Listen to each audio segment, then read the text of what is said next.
going to take a look at the now function.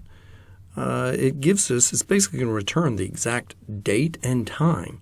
So let's say we're here in New York. We just type equals now and just close parentheses.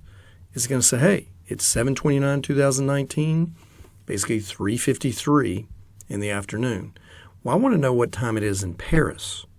So in Paris, I can say, hey, because I'm not in Paris, Paris is my favorite place in the world, we type equals now. Now what I want to do is Paris is 6 hours ahead of New York.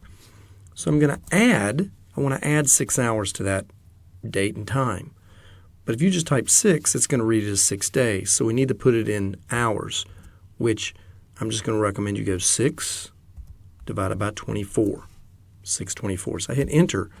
Now, notice it updated New York's time, but Paris, it gave me this weird bit. Well, what you need to do is if we simply come up to number here, we don't want it general. We wanted a date. So I'm going to click date and have all these options.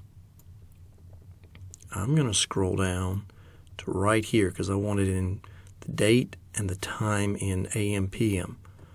I click OK, and now it has 7/29/19, 9:53 p.m. in Paris. Sun's going down.